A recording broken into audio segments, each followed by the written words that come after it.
Now we are joined by the director of the play. Would you like to just introduce yourself and say a little bit about the play? Hi, I'm Iqbal Khan of My Cianan, a play set in the early 30s during the Great American Depression, a time when a nation was destroyed, where the whole idea of the American dream was in question. And Steinbeck writes this extraordinary play about very cruel times, but has at the center of it a friendship, an extraordinary, beautiful friendship. And it's about the kind of, the fragility of something like that existing in a world that's so cruel. So, on that, what was there something in your life, or that you were something that happened, or something you saw which prompted you to take on this project, this play in particular? Well, the rep were doing the play, and so they asked me.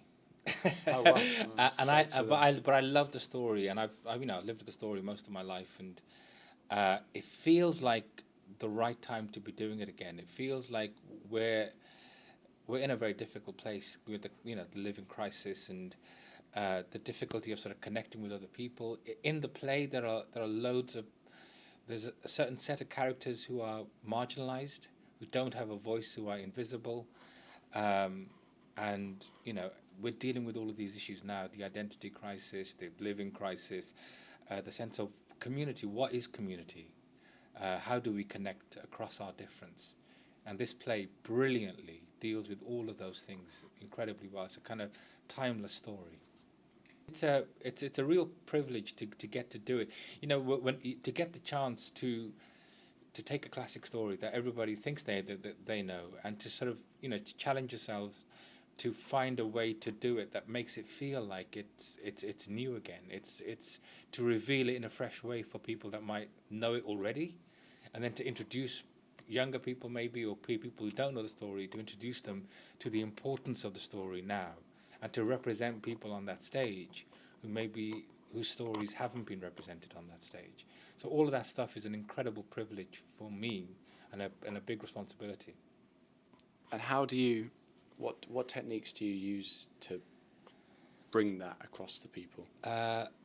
Yeah, I mean everything that I can imagine. So first of all, I always ask myself why are we doing this? I mean, yes, it's an important story, but is it still important? And why would it be important to somebody that doesn't know its reputation?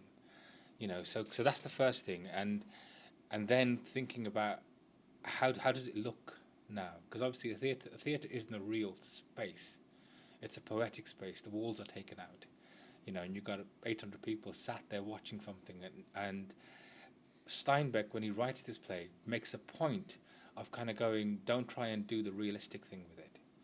It's real people in a real situation, but frame it in a way that lets the audience imagination in.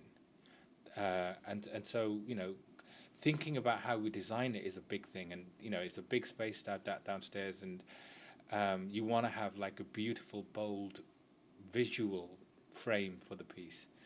And so I'm working with a designer called Ciaran Bagnall, who I've worked with many, many times throughout my life. And he's a tremendous designer and lighting designer from Northern Ireland. And I think he's come up with a really exciting, beautiful image for the play. And then, then you're thinking about who does it, and what's the nature of that company. And we've been really bold about trying to get people whose lived experience reflects that of the characters. Yeah.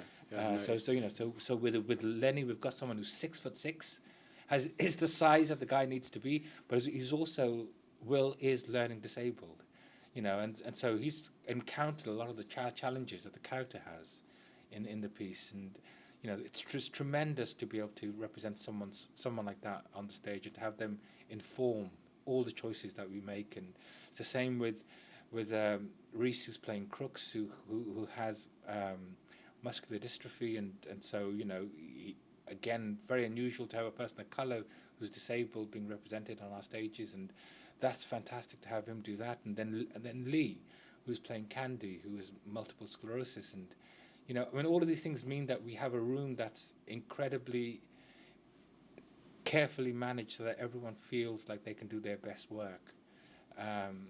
and that's a serious responsibility. But it also means that we have to find new and generous ways of doing things and discovering things together. So it's incredibly exciting to sort of make work out of this kind of company and experience. Yeah, no, that's what struck me when I was interviewing the Yeah. past people. They all have, or seem to have, an emotional life connection Yeah. to their characters, and Yeah. that makes a massive difference. I think so. I think Yeah. so. Absolutely. How are you using musicality in this play?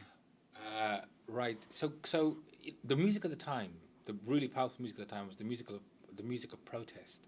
So people like Woody Guthrie was writing songs and poems about the experience of the wanderer, the hobo, the person who had no home, going from job to job, critiquing the government, celebrating the lives of people who had nothing.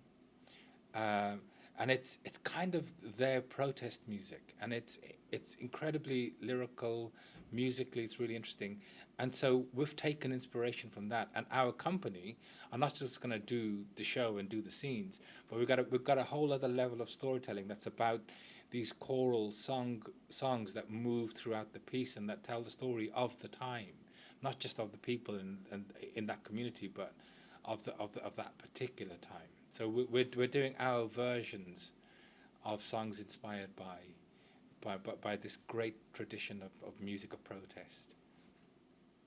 Thank you very much from the man who brought it all together, or helped bring it all together. So Thank you very much. thank you very much. Thanks, guys.